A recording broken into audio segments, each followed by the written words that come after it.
discussion, a review of a proposed county ordinance prohibiting expenditure of resources in implementation of illegal federal directives to arrest and detain U.S. citizens in certain cases. This is a review and a discussion only. No action will be taken today on the discussion of the ordinance and the potential work that we're going to be directing toward preparing an ordinance. Mr. Kyler.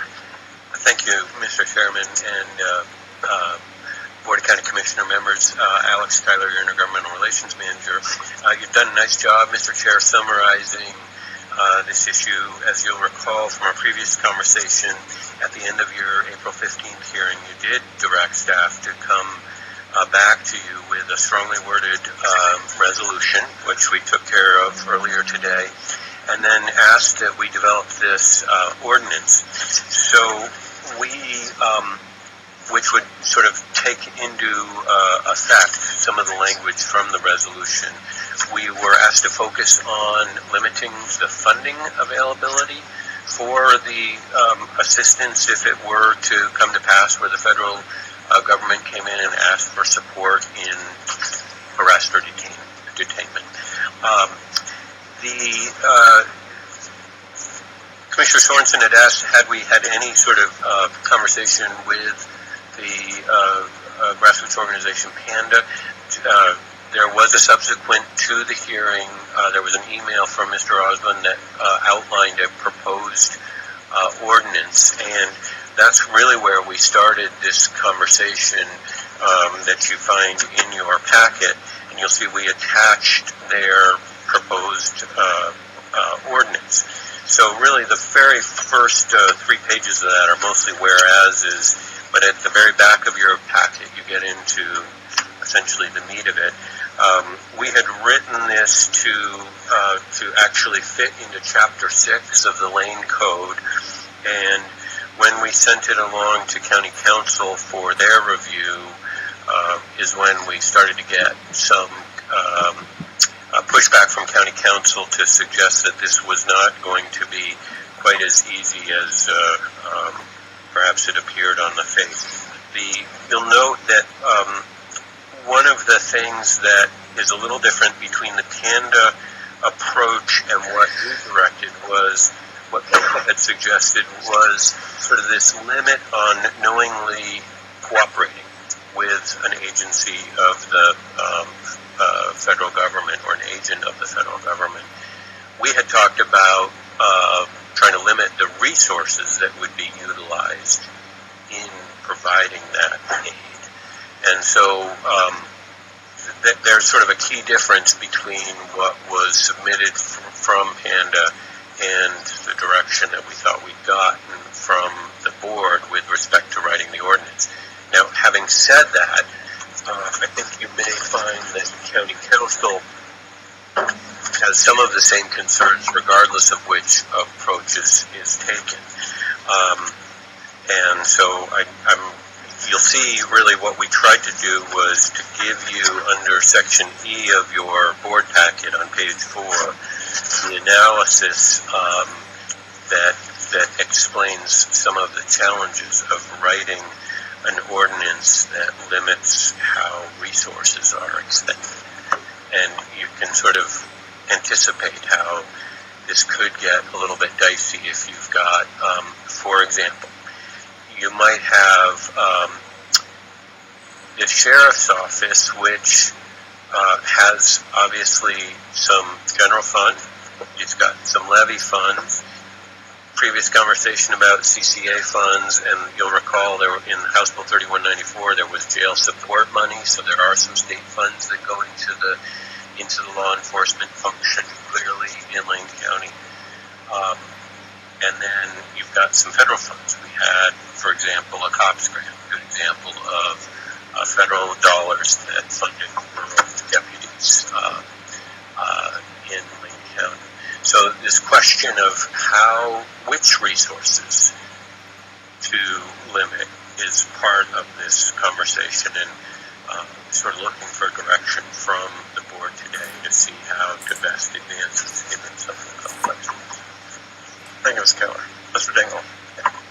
I don't know how much, Chair Farr and other board members, I don't know how much detail you want me to go into beyond what is in the memo. And I would say that the primary part that I'm talking about is the last paragraph on page 4. The one thing that's different from the resolution is, if you will, aspirational. So it can speak in very general terms. However, when you create an ordinance that is criminalizing behavior, it's going to be judged by a much stricter standard. In other words, in general terms, the person who's violating the law, a reasonable person has to know that their conduct, what they're engaging in, is violating the law.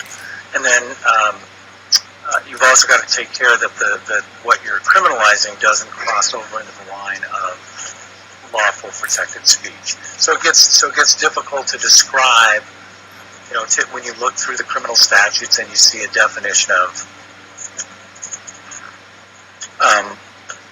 entering or remaining in a dwelling, it gives you a definition of that, so a person can look at it and see what it means. And when I looked through and I saw the cooperation, for example, is not providing, let's say that, as Mr. Kyler referenced, let's say that there is someone who's agreed to be the grant administrator for a federal grant that partially funds the sheriff's office. Right? So as part of that grant administrating responsibility, they have certain obligations they've agreed to do. So if somehow during the course of one of these events they were to review, do they have to continue to report those things? Or is reporting that information that continues to have the grant cooperate? That's just one example. I think it gets very difficult to try and define with sufficient clarity and specificity what conduct constitutes cooperation that would bring the employee within the ambit of actually committing a crime.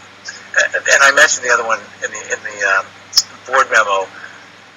The way that it was written was it actually created a felony crime because it said incarcerated for 5 years and a $250,000 fine. And by statute, this board is limited to 1 year. This board doesn't have the authority to commit a crime punishable by 5 years in prison and that much of a fine. So unless you have specific questions, those were just the things that jumped out at me, and that's what I told, that's what I was trying to let folks know. And I tried to make it as straightforward as I can. I know the board has heard these issues before. Whenever you talk about adopting an ordinance like this, you run into two types of potential constitutional challenges. One is that it's facially unconstitutional. That would be that it's so vague, or arguably so vague, no one knows that their conduct violates it. Or it's an as-applied challenge. In other words, it could be applied in a specific circumstance to criminalize what would otherwise be constitutionally protected activity. In other words, freedom of speech, as a good example. Thanks, Ms. Bingle, for pointing that out. And you pointed out the word cooperation. That underlines everything. Thanks for cooperating and leaning forward into the mic, by the way. So it's, cooperation is a pretty vague term. Board, we have 3 alternatives that are presented to us that proceed with the PANDA-developed ordinance, provide further direction to staff to amend the PANDA ordinance, or the third option we have is to simply end this discussion and do nothing at this point in time. So, bearing that in mind, questions or comments for the panel? Seeing and hearing none, and no summary sum up from the panel at this point, the agenda item is over, and we will proceed with the next agenda item. Thank you very much for the presentation. Thank you for the very detailed report.